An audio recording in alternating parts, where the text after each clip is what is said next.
香港周融 Robert Chow 以資深傳媒人嘅經驗，以獨到嘅觀點同大家分享對時政嘅睇法，絕對值得一睇。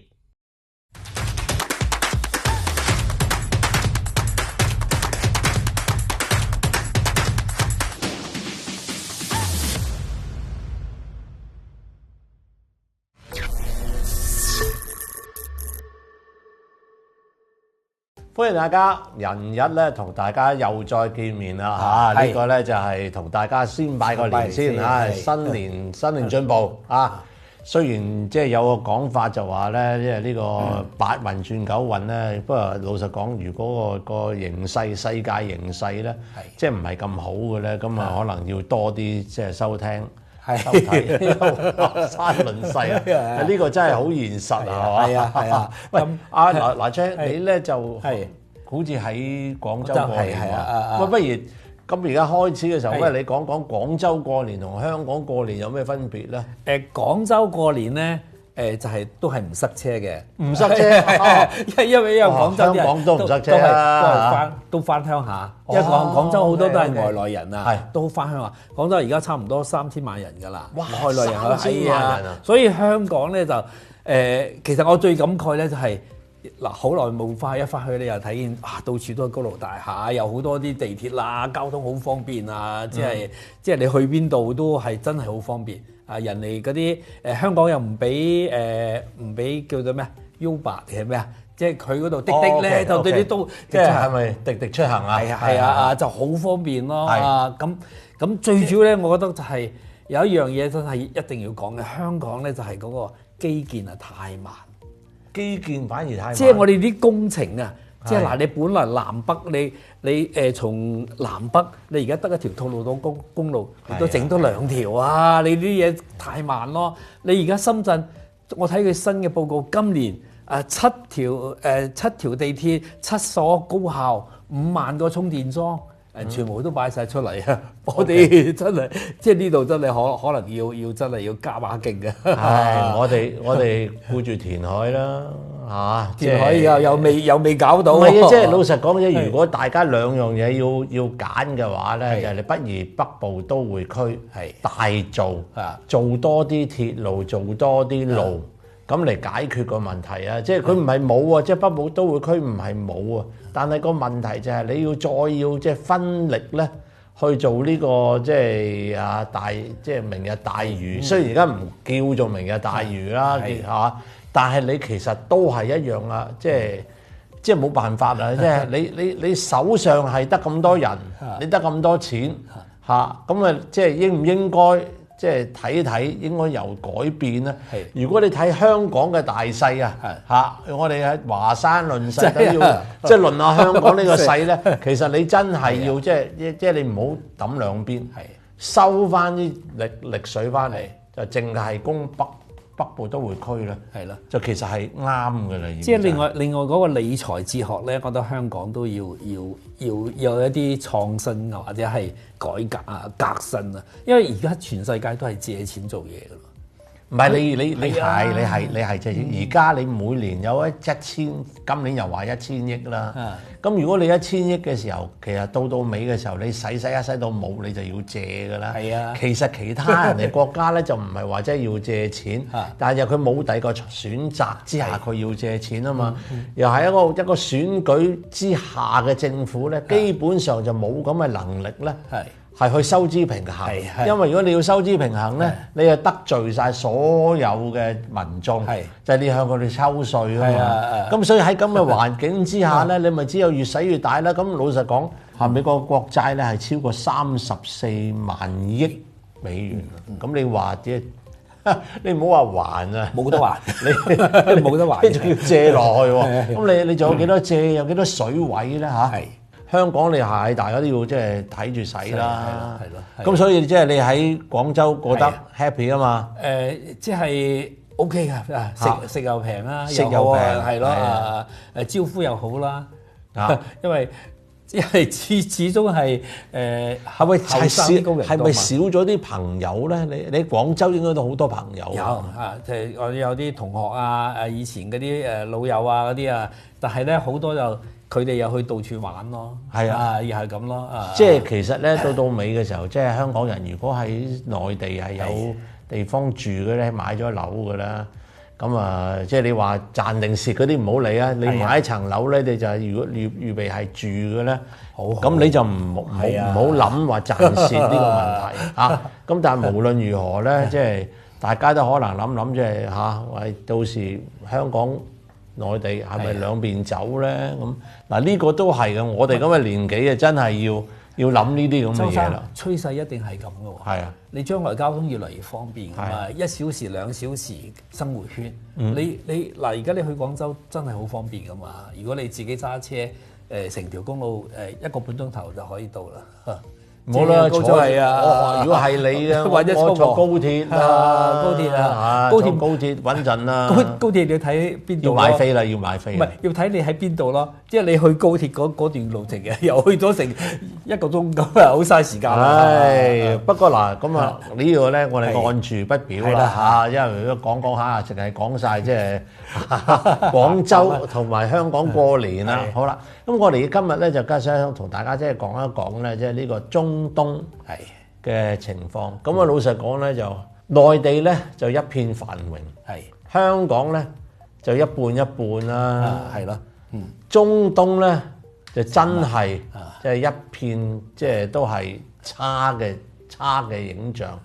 即係你跟住落嚟呢一年咧，大家都真係唔知道會有啲乜嘢會發生啊！即係你嗱嗰場仗咧，就睇落咧係停不了的風情啊！發癲個風啊，唔係話即係嚇風情個風情啊！所以你個咁嘅睇法嘅時候咧，即係大家睇落去咧，即係以色列又夾硬嚟啊，又繼續又拉法啊，又打啊，美國佬出到聲啊，佢都唔聽。嗱，老實講，即係你問我咧，而家咧越嚟越似咩咧？中東即係越嚟越似咧，即係黑社會打仗，即係嚇有個美國嘅黑社會大佬嚇。就底下咧有個叫以色列嘅細佬，叫佢唔好打，佢就接打。佢打下初都係照你，話我頂你㗎，冇所謂㗎，我照你㗎。咁啊，而家點知打到自己都出聲啦，但係佢都唔睬你。咁而家點咧？咁你睇翻下古惑仔啊嗰啲咁嘅戲嘅時候，跟住就要即係出手懲罰，即係嚇。即係你班僆㗎啦嘛，咁而家美國有冇可能去懲罰以色列咧？咁嗱呢個真係唔知啊。所以我諗咧就係作為拜登咧就係而家嚟講咧就係有啲係進退兩難。係啊，你如果完全唔去撐以色列咧，咁啊又死。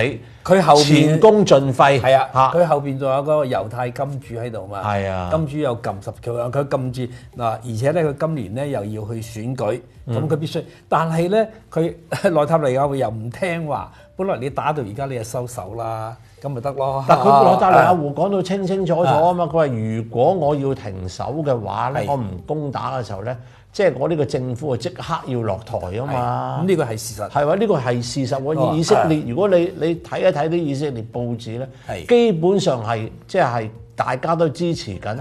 嚇打嘅喎，唔係話支持緊呢個即係嚇大家和平嘅喎。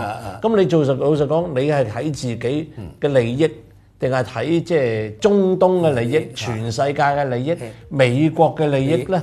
係嘛？即係你要咁樣睇咯。甚至睇以色列嘅利益，因為以色列其實佢個經濟都支出好重嘅。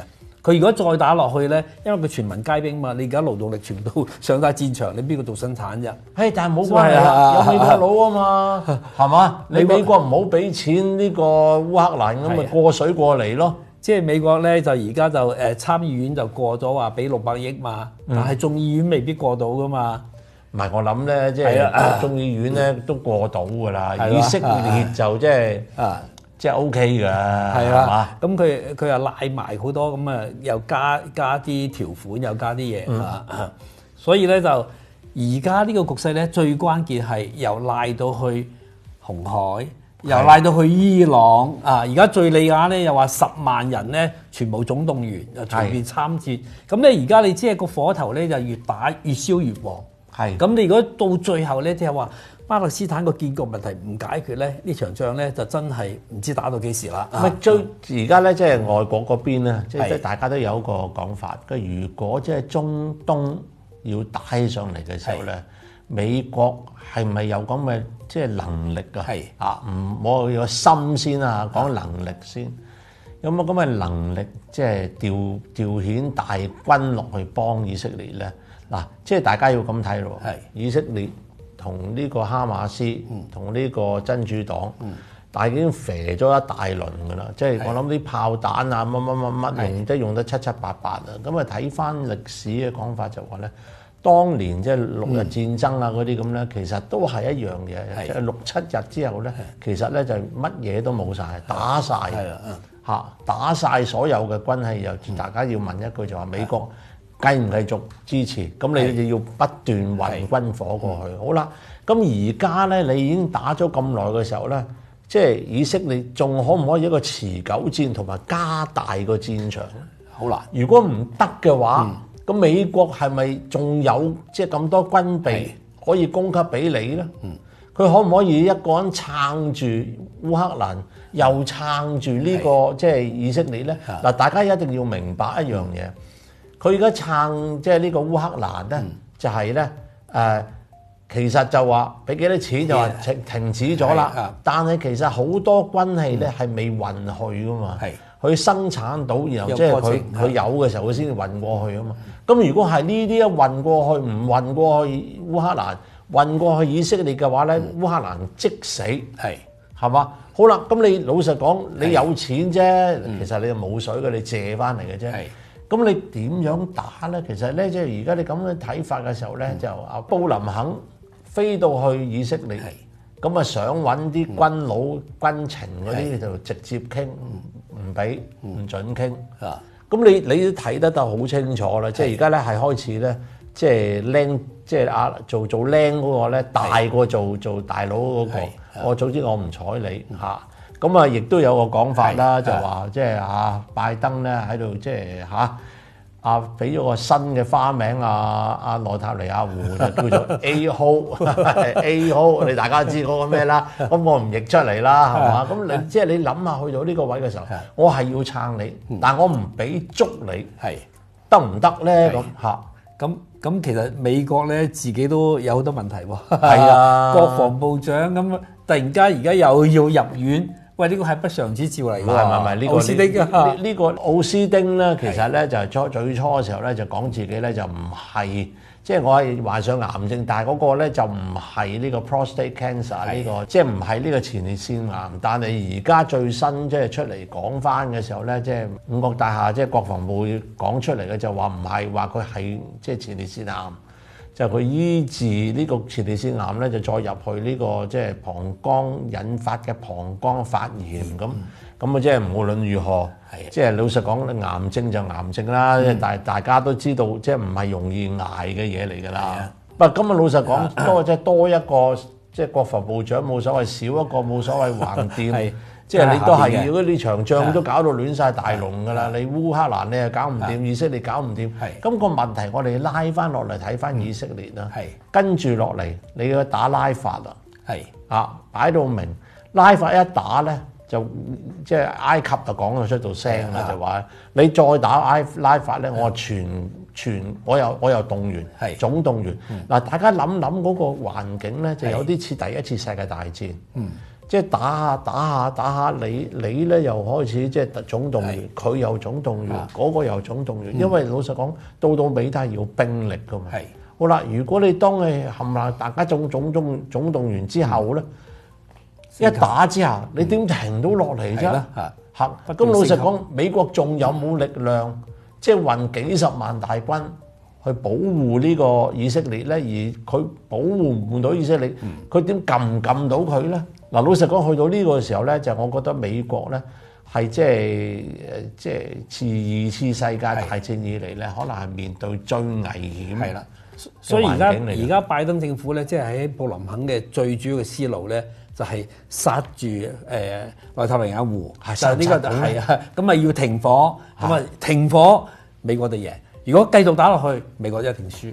係啦，而家我哋唔係講以色列添，係以色列如果真係要再打落去嘅時候，你已經打到即係打得七七八八，你啲軍器啊樣樣盛嘅時候咧，再打你係咪仲人哋以逸待勞喎？係啊，你啊已經打到殘啦喎，雖然你係我仲有幾廿萬即係人啊，或者我個，但係你啲坦克車啊，你啲其他方面嘅嘢，你仲有冇咁多咧？而家今次打嘅時候咧，就即係如果全部一齊夾攻你嘅話咧。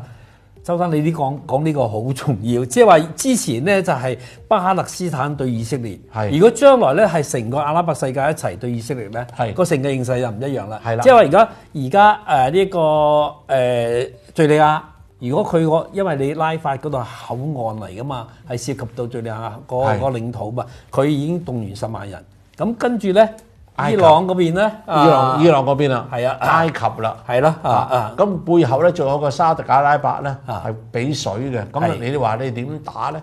即係所以如果大家即係講緊話即係 geopolitics 咧呢個地緣政治咧，可能咧2024年即係8運轉9運咧，最重要大家要睇嘅地方咧，就其實真係中東，即係我覺得烏克蘭咧就已經係即係就嚟完結嘅一個戰事。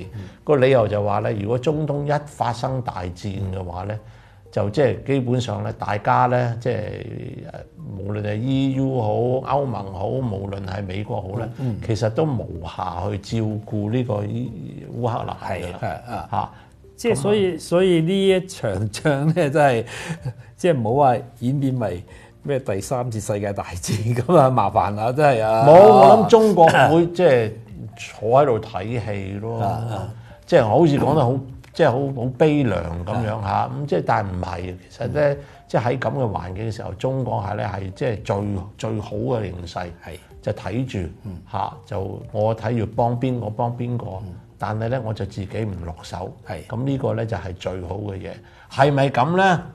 係咁啊！我哋跟住落嚟啲即係呢幾個月，跟住一年咧，我哋華山論世咧，我相信咧都走唔甩講中東嘅呢個環境。好嘛？好啊！咁我哋講到呢度為止，拜拜。